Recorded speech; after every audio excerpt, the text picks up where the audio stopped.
మీ రాజ్యమునకు ముగింపు అనేది లేదు.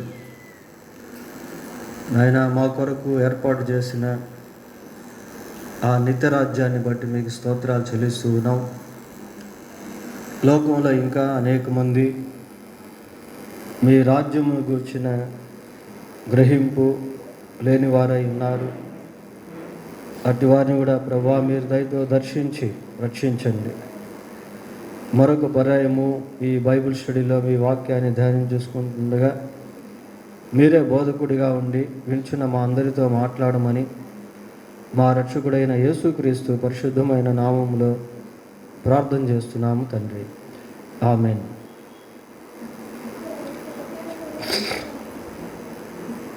ప్రియులారా, బైబిల్ గ్రంథంలో నుండి దెస్సలోనికీయులకు రాసిన మొదటి పత్రిక 4 అధ్యాయాలు మనం పూర్తి చేసుకున్నాం. ఈరోజు 5వ అధ్యాయంలోనికి వెళ్దాం. దెస్సలోనికీయులకు రాసిన మొదటి పత్రిక 5వ అధ్యాయము మొదటి 11 వచనాలను ఈ రాత్రి మనం ధ్యానం చేద్దాం. ప్రియులారా, సహోదరులారా, ఆ కాలమును గూర్చియు ఆ సమయమును గూర్చియు మీకు రాయనక్కరలేదు.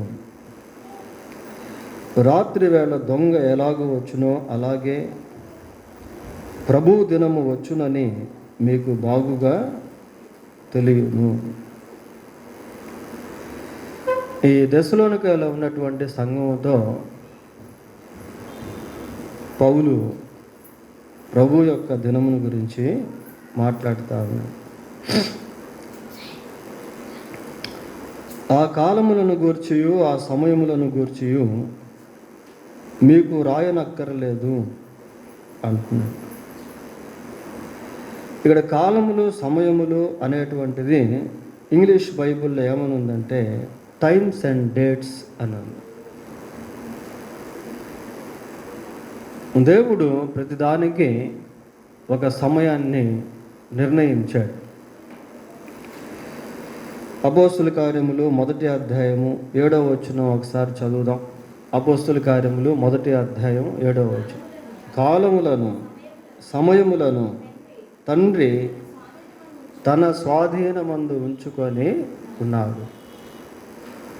టైమ్స్ అండ్ డేట్స్, కాలములను సమయములను దేవుడు తన స్వాధీనమందు ఉంచుకొని తన చిత్తానుసారంగా ఒక క్రమమైనటువంటి పద్ధతిలో ప్రతిదానికి కాలాన్ని నిర్ణయించి ఆ కాలములో దేవుడు కార్యాన్ని జరిగించేటువంటి వాడిగా ఉన్నాడు.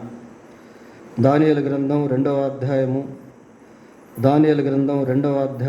21వ వచనం చదువుదాం. ఆయన కాలములను సమయములను మార్చువాడై ఉండి రాజులను త్రోసివేయుచు నియమించుచు ఉన్నవాడును, వివేకులకును వివేకమును జ్ఞానులకు జ్ఞానమును అనుగ్రహించువాడునై ఉన్నాడు. So God works in his appointed time. దేవుడు మరి ఒక క్రమమైనటువంటి పద్ధతిలో కార్యములను జరిగించేటువంటి వాడిగా ఉన్నాడు. Agents and events. పౌలు మాట్లాడుతూ ఆ కాలములను గూర్చియు ఆ సమయములను గూర్చియు మీకు రాయనక్కరలేదు అని అంటున్నాడు. అలా అనుటలో పౌలు వారికి ప్రభు యొక్క రాకడను గురించి ఎంతో స్పష్టంగా ముందుగానే తెలియజేస్తున్నాడు. పోయిన వాటంలో మనం వాటిని గురించి చదువుకున్నాం. సరే, 2వ వచనానికి వద్దాం. రాత్రి వేళ దొంగ ఎలాగూ వచ్చునో అలాగే ప్రభు దినము వచ్చునని మీకు బాగుగా తెలియను. మీకు బాగుగా తెలియను. ఇక్కడ ప్రభు దినమును గురించి పౌలు మాట్లాడుతూ ఉన్నాడు. పిల్లరా, ప్రభు దినము అంటే దేవుని యొక్క ఉగ్రత దినము, దేవుని ప్రచండ కోపము ఈ భూమి మీద కుమ్మరించబడేటువంటి దినము. దీని గురించి బైబిల్లో అనేక భాగాల్లో మనం చూడవచ్చు. దినము అంటే అదేదో సింగులర్ కాదు, అంటే it is not a 24 hours day, 24 గంటలకు సంబంధించిన దినము కాదు. దినము అంటే 7 సంవత్సరాల శ్రమల కాలము, 7 సంవత్సరాల దేవుని మహా ఉగ్రత కాలము, బహు భయంకరమైనటువంటి కాలము. అలాగనే దినము అనేటువంటి దాంట్లో దేవుని యొక్క రాకడను గురించి కూడా చెప్పుకోవచ్చు ప్రియులారా. సరే, దేవుని యొక్క ప్రచండ ఉగ్రత ఈ భూమి మీదకు రాబోతూ ఉంది. యెషయా గ్రంథం 15వ అధ్యాయము, యెషయా గ్రంథం 15వ అధ్యాయము 9వ వచనం నుంచి చదువుదాం. యెషయా గ్రంథం ఏలయనగా ఒక్క నిమిషం, 13వ అధ్యాయము 9వ వచనం. యెషయా గ్రంథం, యెహోవా దినము వచ్చుచున్నది, దేశమును పాడు చేయుటకును పాపులను బొత్తిగా దానిలో నుండకుండా నశింప చేయుటకును క్రూరమైన ఉగ్రతతోనూ ప్రచండమైన కోపముతోనూ అది వచ్చును. చూడండి, ఇక్కడ ప్రభు దినమును గురించి చదువుతూ ఉన్నాం. యెహోవా దినము వచ్చుచున్నది, దేశమును పాడు చేయుటకును పాపులను బొత్తిగా దానిలో నుండకుండా నశింప చేయుటకును క్రూరమైన ఉగ్రతతోనూ ప్రచండమైన కోపముతోనూ అది వచ్చును. ఆకాశ నక్షత్రములను నక్షత్ర రాసులను తమ వెలుగు ప్రకాశింప నీయవు. ఉదయకాలమున సూర్యుని చీకటి కమ్మును, చంద్రుడు ప్రకాశింపడు. లోకుల చెడుతనమును బట్టి దుష్టుల దోషమును బట్టి నేను వారిని శిక్షింపబోవు చున్నాను. చూడండి ప్రియులారా, ప్రభు యొక్క ఉగ్రత దినము చాలా భయంకరమైనటువంటిది. యోవేలు గ్రంథం 2వ అధ్యాయము, యోవేలు గ్రంథం 2వ అధ్యాయము 28వ వచనం చూడండి. సర్వజనుల మీద నా ఆత్మను కుమ్మరించదును, మీ కుమారులను మీ కుమార్తెలను ప్రవచనములు చెప్పుదురు, మీ ముసలివారు కలలు కందురు, మీ యవ్వనులు దర్శనములు చూదురు. ఆ దినములలో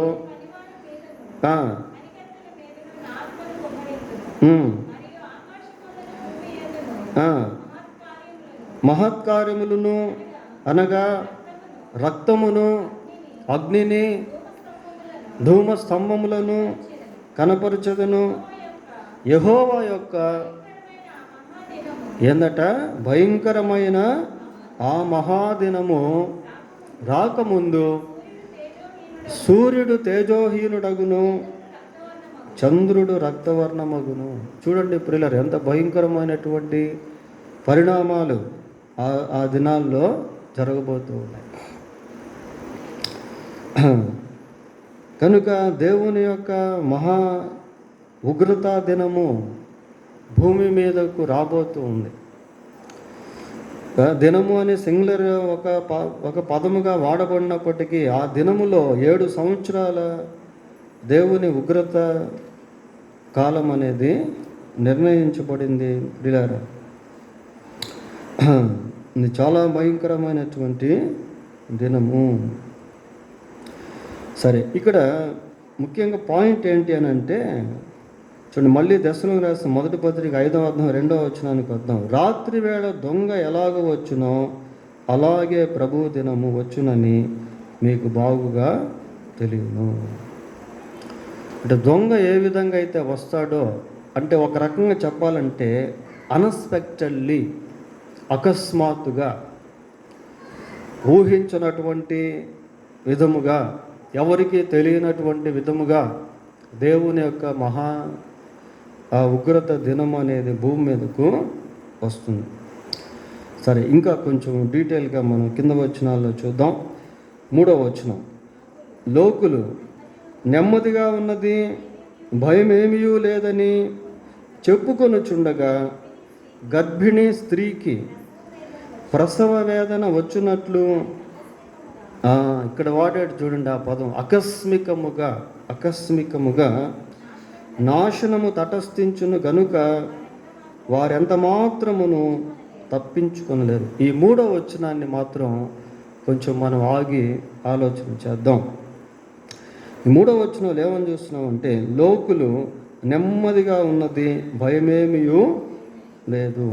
నెమ్మదిగా ఉంది, భయమేమీ లేదు అంటే ఎంతో ప్రశాంతమైనటువంటి స్థితి. సహజంగా మనం రకరకాల శబ్దాలు అనేటువంటివి డే టైంలో వినపడతాయా, నైట్ టైంలో వినపడతాయా? జనరల్గా మనం ఆలోచన చేస్తే రకరకాల శబ్దాలు, వాహనాల శబ్దాలు అయితేనేవి, మనుషులు తిరిగేటువంటి శబ్దాలు అయితేనేవి, ఇలాంటివన్నీ కూడా చాలా వరకు మనకు ఎప్పుడు వినపడతాయి? పగలు వినపడతాయి, డే టైంలో వినపడతాయి, నైట్ టైంలో అంత వినపడవు. నైట్ టైం ఎలా ఉంటుందంటే చాలా డీసెంట్గా, చాలా ప్రశాంతంగా, చాలా నెమ్మదిగా ఉంటుంది. ఎందుకంటే ఆ నైట్ టైంలో ఎక్కువ మనుషులు అటు ఇటు తిరగరు, వాహనాలు ఎక్కువగా వెళ్ళవు, ప్రయాణాలు చేయరు, ప్రశాంతంగా ఇళ్లలో పడుకొని మనుషులు నిద్రపోతూ ఉంటారు. యేసు ప్రభు రాకడ కూడా అలా ఉంటుంది. యేసు ప్రభు ఎప్పుడు వస్తాడు అనేది ఎవ్వరికి తెలియదు. ఏ క్షణంలో వస్తాడు అనేది ఎవ్వరికి తెలియదు. ఆయన అకస్మాత్తుగా అనుకోనటువంటి గడియలో యేసుక్రీస్తు ప్రభువు ఆకాశ మండలానికి వస్తాడు. అది పోయిన పాఠంలో మనం చూసాం. ఇక్కడ రాత్రి వేళ అని మెన్షన్ చేయటంలో యేసు ప్రభు రాత్రే వస్తాడు అనుకునేదానికి లేదు. యేసు ప్రభు వచ్చినప్పుడు రాత్రి ఉంటుంది, పగలు కూడా ఉంటుంది. ప్రియులారా, ఒకవేళ ఈరోజు రాత్రి యేసు ప్రభు వస్తే మనకు రాత్రి అది భారతదేశంలో, కానీ అమెరికాలో అది పగలు. కనుక యేసు ప్రభు వచ్చినప్పుడు అది ఎవరికి కూడా అర్థం కాదు. ప్రభు వచ్చినప్పుడు సంఘము ఎత్తబడుతుంది. సంఘం ఎత్తబడుతుంది. ప్రియులారా, సహజంగా మనం ఏమనుకుంటాం, సంఘం ఎత్తబడిన తర్వాత ఇప్పుడు ప్రకటన గ్రంథం 6వ అధ్యాయానికి వెళ్తే అక్కడి నుంచి ముద్రల కాలం ప్రారంభం అవుతుంది. ప్రభు ఒక్కొక్క ముద్ర తెరుస్తూ ఉంటే ఈ భూమి మీద జయశాలిగా పిలువబడే యాంటీ క్రీస్తు విరోధి రావడం, ఆ తర్వాత ఇంకా కొన్ని కరువులని పోయినసారి మనం ప్రకటన గ్రంథంలో వాటన్నిటిని గురించి అప్పట్లో చెప్పుకున్నాం. అయితే ఈ శ్రమల కాలం అనేటువంటిది ఎప్పుడు ప్రారంభం అవుతుంది అంటే, యేసు ప్రభు ఎప్పుడైతే ఆకాశ మండలానికి వస్తాడో వచ్చిన ఆ మరుక్షణం నుంచే శ్రమల కాలం ప్రారంభం అయిపోద్ది. అంటే శ్రమల కాలం అంటే ఒరిజినల్గా అది ప్రారంభం కాదు, కానీ లోకమంతా కూడా కలవరపరచబడేటువంటి పరిస్థితులు చోటు చేసుకుంటాయి. ఎలాగంటే, మరి యేసు ప్రభు ఆకాశ మండలానికి వచ్చినప్పుడు ఈ భూమి మీద ఎవరెవరైతే ప్రభువుని నమ్ముకొని ఉంటారో వాళ్ళు ఉన్న పాటున అక్షయ శరీరాలు ధరించి అదృశ్యం అయిపోతారు. ప్రభు అన్నాడు, ఏమన్నాడు, ఆ రాత్రి ఇద్దరు ఒక మంచం మీద పడుకోనుందురు, ఒకరు ఎత్తబడుదురు, ఒకరు విడవబడతారు. ఆ రోజు ఇద్దరు పొలంలో పని చేసుకుంటూ ఉంటారు, ఒకరు ఎత్తబడతారు, ఒకరు విడవబడతారు. ఇద్దరు స్త్రీలు తిరగలి విసురుచుందరు. అది ఏ టైం? అది తిరగలి విసరడం అంటే పగలు పని చేసుకుంటున్నటువంటి ఆ తిరగలి విసిరేటువంటి సమయంలో ప్రభు వచ్చేసినప్పుడు ఆ ఇద్దరిలో ఒకరు బిలీవర్ ఉన్నారు, విశ్వాసిగా ఉన్నటువంటి స్త్రీ ఎత్తబడింది, ప్రభువు నమ్ముకోకున్నటువంటి స్త్రీ విడవబడింది. ఇద్దరు ఒక మంచం మీద పడుకోనుందురు అంటే అది ఏ టైం ఉంటుంది? నైట్ టైం ఉంటుంది. ఆ టైంలో ప్రభు వచ్చేసాడు. ఆ ఇద్దరిలో మరి భార్య నమ్ముకుందో, భర్త నమ్ముకున్నాడో, లేకపోతే ఇంకెవరు నమ్ముకున్నారో వాళ్ళిద్దరిలో వాళ్ళు ఎత్తబడ్డారు, మిగతా వ్యక్తి విడవబడ్డారు.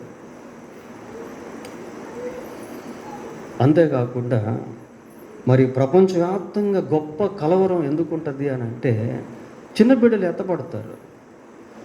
వాళ్ళు ముస్లిమ్స్ అయినా, హిందూస్ అయినా, బౌద్ధులైనా, జైనులైనా, నాస్తికులైనా, హూఎవర్ దే మేబీ, వారికి పుట్టినటువంటి పిల్లలు వారు నిరపరాధులు కనుక వాళ్ళు కూడా ఎత్తబడతారు, అదృశ్యులు అయిపోతారు. సహజంగా ఎవరైనా కనబడినప్పుడు అక్కడెంతో కలవరం ఉంటుంది. వాళ్ళ ఫోటోలు తీసుకెళ్ళి అంటించి పలానా వ్యక్తి పలానా రోజు కనబడటం లేదు, ఈ షర్ట్ వేసుకున్నాడు, ఈ ప్యాంట్ వేసుకున్నాడు, ఈ విధంగా ఉంటాడు, కోల ముఖం తెల్లగా ఉంటాడు, అట్లాగా కొన్ని ఆనవాళ్ళు ఆ ఫోటోలు పెడతా ఉంటారు. ఒక్క క్షణంలో అంటే కనురెప్ప పాటులో ప్రపంచం అంతా కూడా ప్రజలు అదృశ్యులైపోతే అక్కడి నుంచే కలవరం అనేది ప్రారంభమైపోతుంది. ఇంకా శ్రమల కాలం అదంతా తర్వాత నెక్స్ట్ ముద్రలు విప్పేటువంటి సమయంలో ప్రభువు ఆకాశ మండలానికి వచ్చినప్పుడు వెంటనే సంఘం ఎత్తబడుతుంది. సంఘం ఎత్తబడిన మరుక్షణం నుంచే ప్రపంచం అంతా కూడా కలవరానికి గురైపోతుంది. ఈ ఈవెంట్ ఎప్పుడు జరుగుతుంది అంటే ఈ సంఘటన అకస్మాత్తుగా జరుగుతుంది.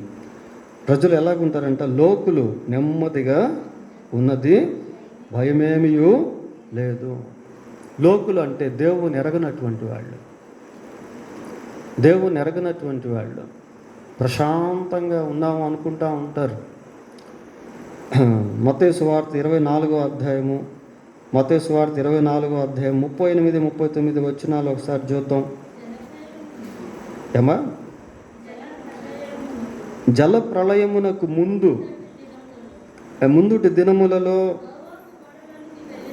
నోవాహు ఓడలోనికి వెళ్ళిన దినము వరకు ప్రజలు ఎలాగున్నారు? తినుచు, త్రాగుచు, పెళ్లి చేసుకొనుచు, పెళ్ళికిచ్చుచుండిరి. జలప్రళయము వచ్చి అందరినీ కొట్టుకొని పోవు వరకు ఎరగకపోయిరి. చూడండి ఇట్లాగుంటుంది. ఇది కూడా ప్రభు యొక్క రాకడకు సంబంధించినటువంటి భాగాల్లో మనం చూస్తూ ఉన్నాం. జలప్రళయమునకు ముందటి దినములలో నోవాహు ఓడలోనికి వెళ్ళిన దినము వరకు ప్రజలు ఎలాగున్నారు? తినుచు, త్రాగుచు, పెళ్లి చేసుకొనుచు, పెళ్ళికిచ్చు ఉన్నారు. అంటే ఎవ్వరు కూడా ఆ ఓడను గురించి ఆలోచన చేయట్లేదు, రాబోయేటువంటి వర్షమును గురించి ఆలోచన చేయట్లేదు. మరి వాళ్ళకి తెలియదా? తెలుసు. ప్రత్యక్షంగా నోవాహు ఓడ కడతా ఉన్నాడు, ప్రజలకు ప్రకటిస్తూ ఉన్నాడు. But people didn't believe what Novahu told them. నోవాహు వారితో ఏదేదో చెప్పాడో ప్రజలు వాటిని నమ్మలేదు. ఈ రోజుల్లో కూడా మరి సువార్త ప్రకటించబడుతూ ఉంది, ప్రజలు వింటూ ఉన్నారు, కానీ మనుషులు నమ్మటం లేదు, లోకులు నమ్మటం లేదు, లోకం నమ్మటం లేదు. మరి వర్షం కురవడం స్టార్ట్ అయింది, ఒక్కొక్క చినుకు పడుతూ ఉంది, ఇంకొంచెం పెద్దదైపోతూ ఉంది, ఆకాశపు ఊటలు విప్పబడుతూ ఉన్నాయి, భూమిలో ఉన్నటువంటి ఊటలు విడవబడుతూ ఉన్నాయి, నీళ్లు ఉబుకుతూ ప్రవహిస్తూ ఉన్నాయి, ప్రబలిపోతూ ఉన్నాయి. అక్కడ ఒక మాట మనం చూస్తున్నాం. ఏంటా మాట? ఏంటా మాట? జలప్రళయము వచ్చి అందరినీ కొట్టుకొని పోవు వరకు ఎరగకపోయిరి. కొట్టుకొని పోయేంత వరకు కూడా వాళ్ళకి తెలియలేదట. కొట్టుకొని పోయేంత వరకు కూడా వాళ్ళకు తెలియలేదు అంటే వాళ్ళు నిద్రమత్తులో ఉన్నారని అర్థమా? అంటే వాళ్ళకి అది అర్థం కాలేదు ప్రియులారా. They didn't understand the calamity. ఆ విపత్తును గూర్చినటువంటి అవగాహన వారికి లేదు. ఇక్కడ లోకులు ఎలాగున్నారు అంటే నెమ్మదిగా ఉంది, భయమేమియూ లేదని చెప్పుకొనుచుండగా గర్భిణీ స్త్రీకి ప్రసవ వేదన వచ్చినట్లు. ప్రసవ వేదన గురించి మాట్లాడుతూ ఉన్నాడు. ప్రియులారా, యేసు ప్రభు రాకడ అనంతరము సంఘం ఎత్తబడిన తర్వాత భూమి మీదకు రాబోయేటువంటి ఆ విపత్తులు మహావేదనతో కూడినటువంటివిగా ఉంటాయి. మహావేదనతో కూడినటువంటివిగా ఉంటాయి.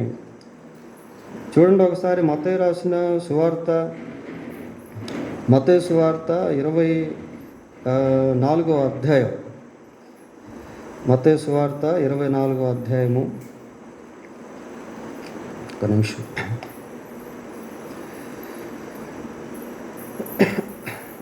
మత్తయి సువార్త 24వ అధ్యాయము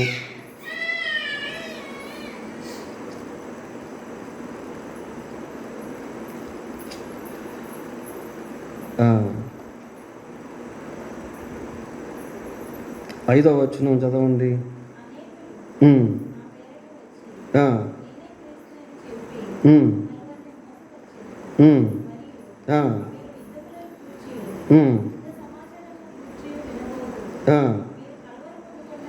మీరు కలవరపడకుండా చూచుకొనుడి, ఇవి జరగవలసి ఉన్నవి కానీ ఏమ్మా అంతము వెంటనే రాదు. 19వ వచనం కూడా చదువుతాం. ఒక్క నిమిషమ్మా, 8వ వచనం చదవండి. అక్కడక్కడ కరువులను భూకంపములను కలుగును, ఇవన్నీ దేనికి ప్రారంభమట? వేదనలకు ప్రారంభము, వేదనలకు ప్రారంభము. కనుక మనుషులు ఎంతో భయంకరమైనటువంటి విపత్తుకు గురి కాబోయేటువంటి దినాలు అవి. ప్రపంచం అంతటి మీదకి దేవుని యొక్క ఉగ్రత రాబోతూ ఉంది ప్రియులారా. సరే, మళ్ళీ మనం వాక్య భాగంలోనికి వెళ్దాం. 4వ వచనం. సహోదరులారా, ఆ దినము దొంగ వలె మీ మీదికి వచ్చుటకు మీరు చీకటిలో ఉన్నవారు కారు. చూడండి, పై వచనాలను మనం పరిశీలిస్తూ వస్తే ఏమంటున్నాడు? గూర్చి మీకు రాయనక్కర్లేదు అంటే యూ హ్యావ్ ఆల్రెడీ నోన్, మీకు వీటిని గురించి ముందుగానే తెలుసు. 2వ వచనానికి వచ్చేసరికి అక్కడ కూడా ఏమంటున్నాడు? వచ్చునని మీకు బాగుగా తెలియను. ప్రియులారా, దేవుని వాక్యం వినేటువంటి వారికి మాత్రమే ఈ విషయాలు తెలుసు, ఇంకెవ్వరికి తెలియదు.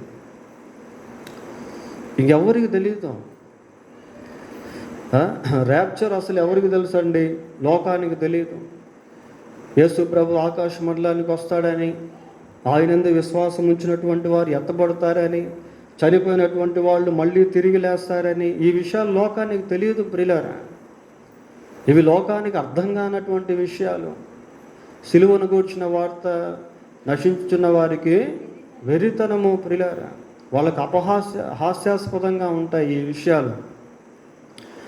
But the church knows the future things. భవిష్యత్తును గురించినటువంటి విషయాలు సంఘానికి దేవుడు ముందుగానే తెలియజేశాడు. ఏమంటున్నాడు? మీరందరూ వెలుగు సంబంధులు పగటి సంబంధులనై ఉన్నారు. ఏమ్మా చదవండి, అది 4వ వచనం. సహోదరులారా, ఆ దినము దొంగ వలె మీ మీదకు వచ్చుటకు మీరు చీకట్లో ఉన్నవారు కాదు. ఈ చీకటి అనేటువంటిది ఏంటి అంటే అంధకార సంబంధమైనటువంటి అధికారం. ప్రజలు అంధకార సంబంధమైనటువంటి అధికారంలో ఉన్నారు. అయితే యేసుక్రీస్తునందు విశ్వాసం ఉంచినటువంటి వారిని దేవుడు ఏం చేశాడు? ఈ అంధకార సంబంధమైనటువంటి అధికారంలో నుండి విడుదల చేశాడు. చూడండి, కొలస్సీ పత్రిక 1వ అధ్యాయము 13వ వచనం చదువుకుందాం. ఆయన మనలను అంధకార సంబంధమైన అధికారములో నుండి విడుదల చేసి, ఆయన మనలను అంధకార సంబంధమైన అధికారములో నుండి విడుదల చేసి తన కుమారుని రాజ్య నివాసులుగా చేశాను. అంధకార సంబంధమైన అధికారంలో నుండి సంఘం విడుదల చేయబడింది, విడిపించబడింది. So the church knows the future plan of God. కాబట్టి సంఘానికి దేవుని భవిష్యత్ ప్రణాళిక అనేటువంటిది తెలుసు ప్రియారా.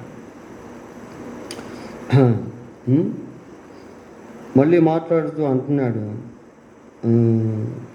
చదవండి. మీరందరూ వెలుగు సంబంధులను పగటి సంబంధులనై ఉన్నారు. మనము రాత్రి వారము కాము, చీకటి వారము కాము. మనము రాత్రి వారము కాము, మనము చీకటి వారము కాము అంటున్నాడు. దీంట్లో భావగర్భితమైనటువంటి అర్థాలు అనేవి ఉన్నాయి ప్రియులారా. అంటే ఒక విశ్వాసి యొక్క జీవితం ఎంతో వ్యత్యాసంతో కూడినటువంటిది. ఎఫెసీ పత్రిక 5వ అధ్యాయము ఎఫెసీ పత్రిక 5వ అధ్యాయము 8వ వచనాన్ని చదువుకుందాం. మీరు పూర్వమందు చీకటి అయి ఉంటిరి. పూర్వమందు అంటే యేసుక్రీస్తునందు విశ్వాసం ఉంచక ముందు, యేసుక్రీస్తునందు విశ్వాసం ఉంచక ముందు ప్రతి వ్యక్తి కూడా చీకటితో సమానుడు ప్రియులారా. ఇప్పుడైతే ప్రభువునందు వెలుగై ఉన్నారు, ప్రభువునందు వెలుగై ఉన్నారు. వెలిగింపబడినటువంటి స్థితి, వెలుగు కుమారులుగా పిలువబడేటువంటి స్థితి.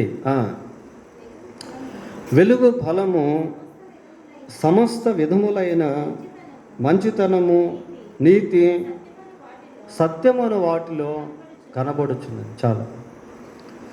ఇప్పుడైతే మీరు వెలుగు సంబంధులై ఉన్నారు. మునుపు మీరు ఎలాంటి వాళ్ళు? మీరు చీకటి అయి ఉన్నారు. మీరు ఒకప్పుడు చీకటిగా ఉండి పూర్వము, ఇప్పుడు వెలుగు సంబంధులే. యేసుక్రీస్తునందు విశ్వాసం ఉంచినటువంటి వాళ్ళందరినీ కూడా దేవుడు ఏం చేస్తాడంటే చీకటిలో నుండి వెలుగులోనికి తీసుకొచ్చేస్తాడు. పిల్లలు 7-8 వచనాలు. నిద్రపోవు వారు రాత్రివేళ నిద్రపోవుదురు, మత్తుగా ఉండువారు రాత్రివేళ మత్తుగా ఉందురు. మనము పగటి వారమై ఉన్నాము కనుక మత్తులమై ఉండక విశ్వాస ప్రేమలను కవచము, రక్షణ నిరీక్షణను శిరస్త్రాణమును ధరించుకుందుము. ఈ 2 వచనాలను కొంచెం జాగ్రత్తగా మనం పరిశీలన చేయాలి. ఎందుకంటే ఇవి రూపకలంకారంలో రాయబడ్డాయి. ఏమని చదువుతున్నాము ఇక్కడ అంటే, నిద్రపోవారు రాత్రివేళ నిద్రపోవుదురు, మత్తుగా ఉండువారు రాత్రివేళ మత్తుగా ఉందురు. అంటే దీన్ని బట్టి ఒకవేళ మరి యేసు ప్రభు రాత్రిపూట వస్తాడేమో అని నిద్రపోకుండా మెలకుగా ఉండి కాసుకొని ఉండడమా?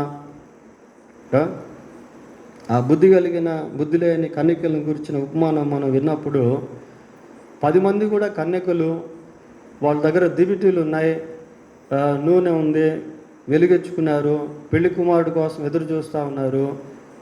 ఇంకా పెళ్లి కుమారుడు రాలేదు, బాగా రాత్రి అయిపోయింది, కునకుతా ఉన్నారు, నిద్ర వచ్చేస్తూ ఉంది.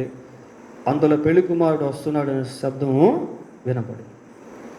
వినపడేసరికి 5 మంది బుద్ధి కలిగిన కన్యకలు వాళ్ళు సిద్ధపడ్డారు. వాళ్ళ దగ్గర దివిటీలు వెలుగుతూ ఉన్నాయి, నూనె ఉంది. మిగతా 5 మంది దగ్గర దివిటీలు ఉన్నాయి, కానీ ఏమి లేదు, నూనె లేదు. నూనె లేదు కాబట్టి వెళ్ళి కొనుక్కొద్దామని వెళ్ళేసరికి పెళ్లి కుమారుడు వచ్చేసాడు. కానీ ఇక్కడ అట్లాంటిది కాదు ప్రియులారా. అంటే మనం యేసు ప్రభు మధ్యరాత్రి 1 గంటలకు వస్తాడేమో, లేకపోతే 3 గంటలకు వస్తాడేమో, దొంగ వల్లే వస్తా అని చెప్పాడు కదా, మరి 4 గంటలకు వస్తాడేమో అని చెప్పి మనం ఆ విధంగా ఎదురు చూడాల్సిన పని లేదు. మనం నిద్రపోతూ ఉన్నా కూడా ర్యాప్చర్ అయిపోద్ది. మనం మంచి గాఢ నిద్రలో ఉన్నామనుకోండి, అప్పుడు యేసు ప్రభు వస్తే అప్పుడు కూడా మనం ఎత్తబడతాం. పగలు పని చేసుకుంటూ ఉంటే యేసు ప్రభు వస్తే అప్పుడు కూడా మనం ఎత్తబడతాం. ఒకవేళ ప్రభు రాకడ ఆలస్యమై మనం ప్రభువునందు నిద్రిస్తే, అంటే చనిపోతే, అప్పుడు కూడా మనం ఎత్తబడతాం. 10వ వచనం చదవండి, ఆ విషయం మనకు కనబడుతుంది.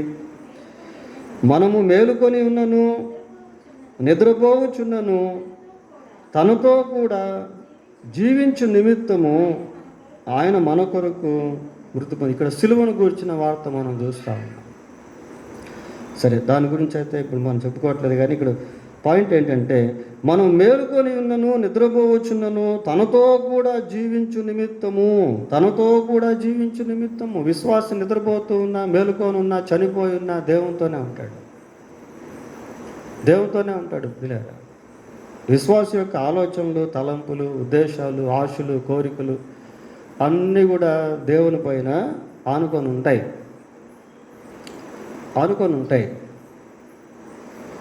మీరు క్రీస్తుతో కూడా లేపబడిన వారైతే పైనున్న వాటిపైనే మనస్సును పెట్టుకోండి.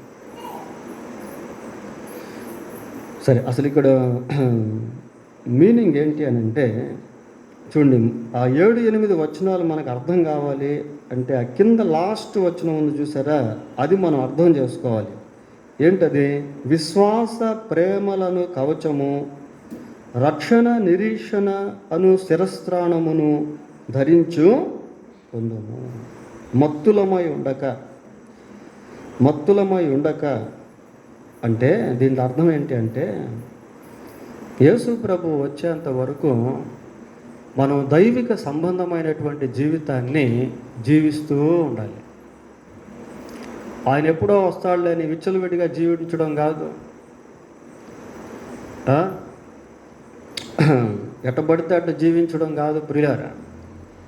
యేసు ప్రభు రాకడ త్వరగా ఉన్నా లేటుగా ఉన్నా, లేదా మనం ఇంకా కొంతకాలం ఈ లోకంలో జీవించాల్సిన టైం ఉన్నప్పటికీ, హౌ షుడ్ వై లివ్, మనం ఏ విధంగా జీవించాలి అంటే దైవిక సంబంధమైనటువంటి జీవితాన్ని జీవించాలి.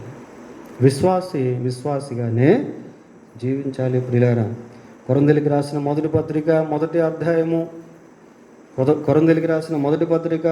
అధ్యాయం 3 ప్రాముఖ్యమైనటువంటి వచనాలు చదువుకుందాం. 7వ వచనం చదవండి. కనుక ఏ కృపావరమునందును లోపము లేక మీరు మన ప్రభు అయిన యేసుక్రీస్తు ప్రత్యక్షత కొరకు ఎదురు చూచుచున్నారు. ఏ కృపావరంలో ఏం లేకుండా ఉన్నారు? లోపము లేకుండా. రెండవదిగా తీతుకు రాసిన పత్రిక 2వ అధ్యాయము 13వ వచనం చదువుకుందాం. అనగా మహాదేవుడును మన రక్షకుడును అయిన యేసుక్రీస్తు మహిమ యొక్క ప్రత్యక్షత కొరకు ఎదురు చూచుచు, చూడండి ఇక్కడి నుంచి చూద్దాం, ఈ లోకంలో స్వస్థ బుద్ధితోనూ నీతితోనూ భక్తితోనూ బ్రతుకుచుండవలనని మనకు బోధించుచున్నది. ఎంత బాగుందో చూడండి వాక్యం. యేసుక్రీస్తు మహిమ యొక్క ప్రత్యక్షత కొరకు ఎదురు చూస్తూ, అంటే ఒక పక్క ఎదురు చూస్తూ ఇంకొక పక్క ఎలా జీవించాలి అనేది చెప్తా ఉన్నాడు. ఎదురు చూస్తూ భక్తి జీవితాన్ని కొనసాగించుకుంటూ ఉండాలి. ఎదురు చూస్తూ ఎలా ఉండాలి అంటే, ఈ లోకములో స్వస్థ బుద్ధితోనూ నీతితోనూ భక్తితోనూ బ్రతుక శేషా జీవితం, రెమనెంట్ లైఫ్. పేతురు రాసిన 2వ పత్రిక 3వ అధ్యాయం 3వ అధ్యాయము 11వ వచనం చూడండి.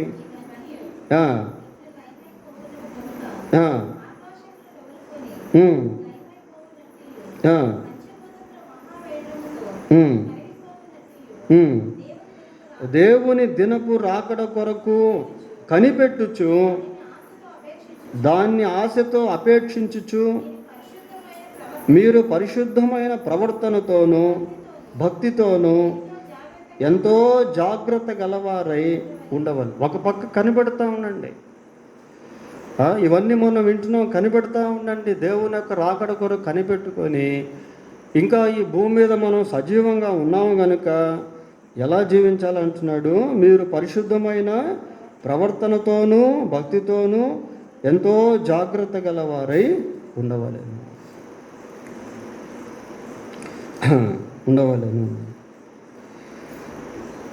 ఇక్కడైతే ఏమంటున్నాడు అని అంటే, విశ్వాస ప్రేమ అను కవచమును రక్షణ నిరీక్షణ అను శిరస్త్రాణమును ధరించుకుందుము. 9వ వచనం. ఎందుకనగా మన ప్రభువైన యేసు క్రీస్తు ద్వారా రక్షణ పొందుటకే దేవుడు మనలను నియమించను కానీ ఉగ్రత పాలగుటకు నియమింపలేదు. ఇది కూడా చాలా ప్రాముఖ్యమైన వచనం ప్రియులారా. పోయినసారి కూడా మీకు చెప్పాను.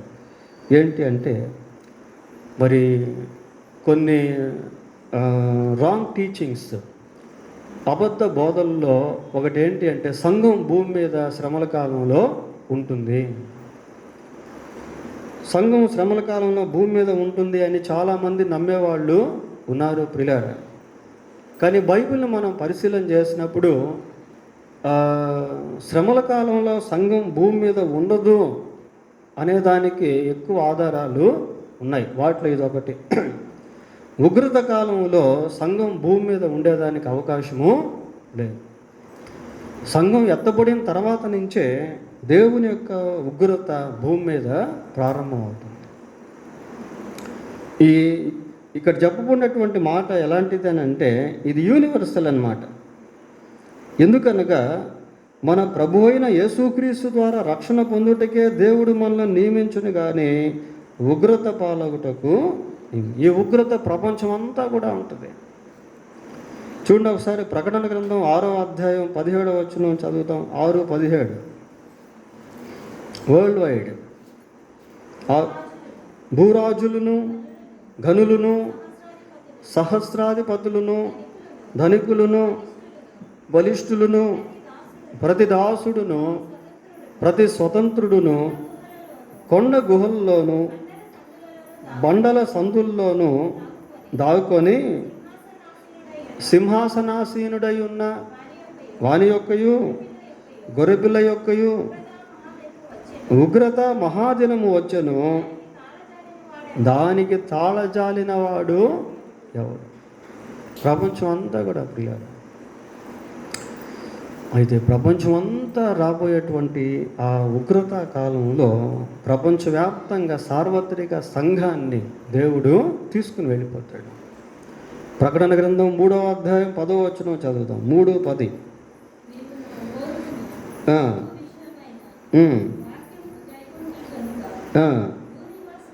భూనివాసులను శోధించుటకు దేని మీదంట? లోకమంతటి మీదకి రాబోవు శోధన కాలంలో నేనును నిన్ను కాపాడదు. కాబట్టి సంఘం ఉగ్రతకు ముందే లేక శ్రమల కాలానికి ముందే ఎత్తపడుతుంది. ప్రియులారా, పౌలు ఎంతో స్పష్టంగా ఈ మాటలు దెస్సలోనిక సంఘానికి రాస్తూ ఉన్నాడు. ఏమని చెప్తున్నాడు? రక్షణ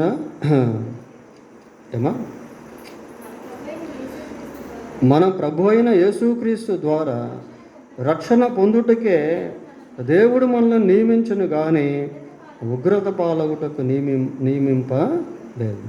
మనం మేలుకొనిన్నను నిద్రపోవచ్చునను తనతో కూడా జీవించు నిమిత్తము ఆయన మన కొరకు మృతి పొందింది. కాబట్టి మీరిప్పుడు చేయుచున్నట్టుగానే ఒకరినొకడు ఆదరించి ఒకరినొకడు క్షేమాభివృద్ధి కలుగజేయుడి. అంటే మీరు ఇప్పుడు ఎలాగైతే ఒకరినొకరు ఆదరించుకుంటున్నారో, ఎలాగైతే క్షేమాభివృద్ధిని కలుగు చేసుకుంటున్నారో దాన్ని కొనసాగించండి. వాటిని కొనసాగించండి. భక్తిలో, ప్రార్థనలో, విశ్వాసంలో, పరిశుద్ధతలో, ప్రభువును వెంబడించుటలో, సంఘ సహవాసంలో కొనసాగింపు. ప్రియులారా,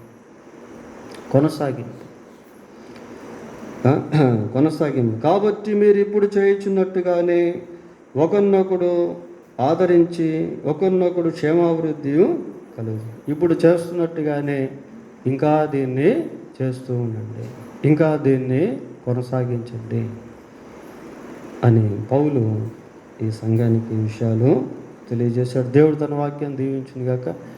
దేవుని చిత్తం అయితే వచ్చే పాఠంలో మరికొన్ని విషయాలు ఈ పత్రికలోంచి మనం ధ్యానం చేద్దాం.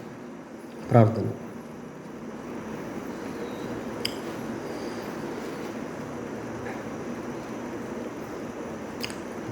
పరిశుద్ధుడైన మా తండ్రి, మీకు వందనాలు, స్తోత్రాలు. రాబో ఆ మహా ఉగ్రత దినమును గురించి సంఘానికి ముందుగానే మీరు తెలియజేశారు. సంఘం మిమ్ముని గురించి ప్రపంచంలో ప్రయాసపడుతూ ఉన్నది. మీరు సర్వలోకానికి వెళ్ళి సర్వ సృష్టికి సువార్తను ప్రకటించండి అని ప్రభా మీరు సెలవిచ్చారు. సమస్త జనులను శిష్యులనుగా చేయుడి అని సంఘానికి మీరు గొప్ప ఆజ్ఞను ఇచ్చారు. లోకంలో ఎవరునూ నశించుట మీ చిత్తము కాదు. ఈ మహాభయంకరమైనటువంటి మీ యొక్క ఉగ్రతకు ఆయన మనుషులు తాళలేనటువంటి, తట్టుకోలేనటువంటి ఆ భయంకరమైనటువంటి విపత్తులకు మనుషులు గురవుట మీ చిత్తం కాదు. నాయన అంతేకాదు మనుషులు ఆ నిత్య నరకానికి వెళ్ళడం కూడా మీ చిత్తం కాదు. అందరూ అంతటా మారు మనసు పొందటయే మీ చిత్తము. కుమారుని చూచి ఆయన యందు విశ్వాసం ఉంచుటయే దేవుని చిత్తము అని మీ వాక్యంలో మీరు రాయించారు. దేవుడు లోకమును ఎంతో ప్రేమించను కాగా తన అద్వితీయ కుమారుని యందు విశ్వాసం ఉంచి ప్రతివాడు నశింపక నిత్య జీవం పొందినట్లు ఆయన అనుగ్రహించను అని మీరు రాయించారు. కనుక ప్రజలందరూ కూడా మీ వైపు తిరిగి రక్షణ పొంది రానున్న మహాభయంకరమైనటువంటి ఉగ్రత నుండి తప్పింపబడినట్లుగా సహాయము చేయండి. వర్తమానం వింటున్నటువంటి మేము ఆయన మా సంఘంలో ఎవరైతే ఇంకా మారు మనసు పొందలేదో వారు త్వరగా మారు మనసు పొందినట్లు కృప దయచేయండి. మారు మనసు పొందినటువంటి మేము ప్రభువా ఈ సద్విషయాలను మేము అనేకులకు చేరవేసేవారముగా అనేకులతో పంచుకునేవారముగా ఉండుటకు సహాయం చేయండి. నాయన ఎంత గొప్ప ధన్యత మీరు మాకు ఇచ్చారు నాయన. మీ యొక్క భవిష్యత్తు ప్రణాళికను గురించి ముందుగానే మాకు మీరు తెలియజేస్తూ ఉన్నారు ప్రభా. మేము దీన్ని మాతోనే ఉంచుకొనక అనేకులకు తెలియజేసే వారముగా ఉండుటకు మీరే కనికరించి మాకందరికీ సహాయము చేయమని మా ప్రభువును మా రక్షకుడును అయిన యేసుక్రీస్తు పరిశుద్ధమైన నామములో ప్రార్థన చేస్తున్నాము తండ్రి.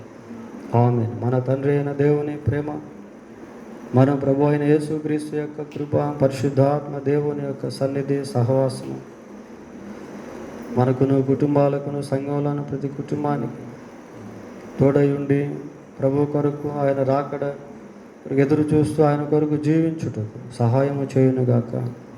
ఆమేన్.